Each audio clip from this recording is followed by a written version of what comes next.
Hi there, this is Ranjit, and in this video, let's talk about this topic that is called fanboyism that is happening a lot. And I actually wanted to make this video earlier also, but I didn't because I feel this video will hurt some people. But again, I feel my job is not to please everyone, but to state the facts and what is happening. And guys, I've been in this industry for a very long time. If you guys actually don't recall, from 2007, I had a tech site called Tech2Buzz. I've closed it. And in fact, I started working on this channel from mid of 2010. The first video I posted was in January 2011. So almost this channel will be almost 10 years, and have tested a lot of smartphones from a lot of brands and have seen this smartphone fanboyism, some people defending that brand no matter what, and ultimately what happens is that brand goes down to the drain. Let me actually give you some relevant examples. Let's first talk about Sony smartphones. And if you recall, Sony was such a big and it's still a very big electronic brand, and in smartphones in early 2010, 2011, 12, 13, 14, they were big and they launched a lot of smartphones, and there was a lot of huge fanboys of Sony. Whatever product they used to release, they used to defend. For example, many of the in fact, if you search my channel, and you'll see that I've reviewed dozens and dozens of Sony smartphones also, but most of them actually had inherent problems, and whenever I used to highlight them, I used to get a backslash from Sony fanboys. For example, many of the Sony phones had terrible heating issues. The thermal efficiency was simply not that great. Also, when we talk about cameras, we used to expect that the Sony smartphones should have the best cameras, because the Sony sensor was actually used in many of the other competing brands like Samsung, HTC, but the results were very different. The Samsungs and the HTC used to produce better pictures. The problem was that though Sony was using great sensors on their smartphone, the hardware was great, they simply did not put that much effort in image post-processing, which you guys know is so important. So these were some of the inherent problems with Sony smartphone. But whenever many reviewers reviewed it and talked about the flaws, these fanboys attacked us and stuff like that. Used to have severe heating issues, camera was not great, overpriced, I would say, for that. And ultimately, see what has happened. There's a Sony smartphone division, though the fanboys used to defend it a lot. Ultimately, it's no longer there in the industry. Yes, they do launch one or phone here and there, but hardly any traction. So again, though it's such a big brand with such a big brand loyalty, it's simply gone. And I think so that's the problem with the fanboys. They don't get critical when the company is doing something wrong. These fanboys should be also critical about the flaws. You can't just keep on releasing one phone after the other with the same flaw again and again. Eventually, if you do that, what will happen? The brand goes down.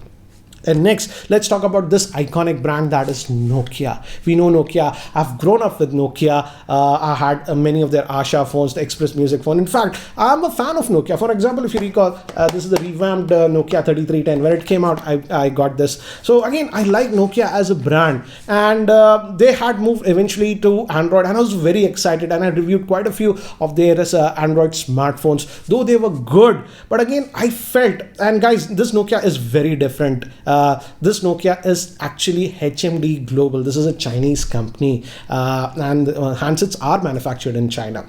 I like the fact that they are still sticking to Android, stock Android that is there. But again, they are trying to milk the original Nokia brand. Their smartphones were actually pretty expensive. For example, I reviewed quite a few. I liked it, but mostly in my reviews, I said that the price can be competitive, because in a market like India, which is a very huge market for Android smartphones, you got to be competitive. If you're not, that you won't. That's the reason that Nokia, though everybody loves it, you love it, I love it, I like it for stock Android, we hardly see it. And for example, if you recall, I also had reviewed the last Nokia phone. If I recall, I had reviewed the Nokia 8.1, and I was blunt about it. It was priced at about 28,000. I said that the phone is okay, fine, but at the pricing of 28,000, it's simply not value for money. I said that it should be priced about 18, 19,000 or 20, like that. And many of the Nokia fanboys started attacking me that I hate Nokia, blah blah, this and that. And eventually, what happened to the Nokia 8.1? After a couple of months, it was selling for 14 or 15,000.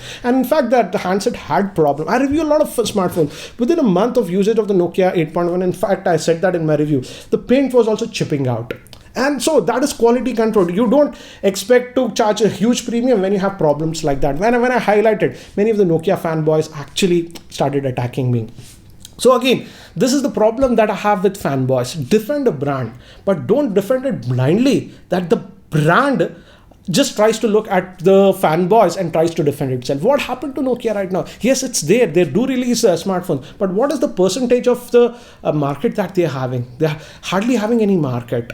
So they have to really concentrate on things like they have to be competitive in the pricing. They can't just have that Nokia tagline, the brand name, and charge a huge premium. They have to look at what other competitors are doing. If they don't do that, simply they will continue to lose the market, and that 1-2% of the fanboys can't defend your market. You have to look overall as the market. That is the problem that I have with Nokia.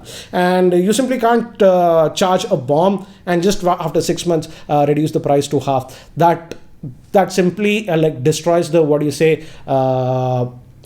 brand value that you have. So again, that's the problem with Nokia. Let's now move to a recent one. For example, this is about OnePlus. And if you guys recall, we all like OnePlus because when it came out, value for money, everything. But slowly how OnePlus started moving out, many of the core beliefs that we had with the OnePlus got lost. In fact, I made a video about Dear OnePlus in November of 2019. Again, watch that video. I won't get into depth regarding that. But I think so. Now OnePlus is realizing their mistakes, and I feel they're trying to correct the path. We love Oxygen OS. That is the big core point of OnePlus. But I think so they have realized that if they go this track only, start increasing the pricing again and again, especially in the Indian market, which is very price competitive, they will lose the market. And I think so they realized it with the OnePlus, the new one, the OnePlus 8 Pro. If you guys recall, the base variant of the OnePlus 8 Pro in US is $900. And guys, we always mistake. In US, this dollar pricing does not include tax, so that you have to add tax. So if we just take the price of the $900 also in India, and India, every manufacturer has to pay the GST on the phone, that is 18%. So if you add 18% to that $900 and convert it to Indian rupees, let's say the US dollars is about 75, the pricing comes to 79,650. But what did OnePlus do? They realized if they do that stupidity and launch it at that price point, they will lose the entire brand. So finally, some sense came to them and they priced it at 55,000, which is actually 24,000 less than the international market. So again, I feel now OnePlus is trying to get back. They have realized that they're swaying away. Hopefully other brands also understand that. So I hope it continues. They don't just jack up the price again with the OnePlus 80 Pro or whatever. So that's regarding the OnePlus. But now let's come to some of the mid-range smartphones in India. And I'm seeing a lot of fanboyism here that is happening. We are having, fan clubs like Redmi fan, or what is that, Realme fan. What is the stupidity happening? Let's talk about Xiaomi Redmi phones. And if you guys recall, in the past 1.5 years, the ad situation started in the MIUI, and I was okay with it. Okay, you're giving some ads and all. But recently, in the past couple of months, what I'm seeing, the ads and the video recommendations that are coming is very sneaky ads, almost semi-nude content these guys are pushing, and which is simply not acceptable. Recently, I had reviewed the Redmi Note 9 Pro, and many times when you're just swiping up, I got some so shady ads. It is disgusting. Imagine stuff like this when you're just in your family and you just swipe like this. You see stuff like this and your parents, etc. there. What is the image that you'll have? And I don't get it how these me fanboys are accepting and defending that. They say that you can go into this setting, that setting, and disable it. By default, when you disable the options, when you get on the settings, I had done all that. Then also I got the ads. Yes, you can go deep inside the setting, and you get ads. Can disable some of the options, but it's completely not disabled, because with a new update, Xiaomi tries to push new kind of content from somewhere else. So it's a cat and mouse game, and this does not work. If you're tech savvy, yes, that 1-2% whom for you are actually watching are tech savvy to go that route, or even install a custom ROM and completely remove the MIUI crap. But again, imagine what is the situation about 95% of the users and elders and parents who buy a Redmi phone. They will experience the shit stuff. And is that acceptable? And me is able to just do this because the fanboys, the Redmi fanboys are defending it. Stop defending a brand that much. That what is acceptable? Tomorrow they just use your images somewhere else online, and is that acceptable?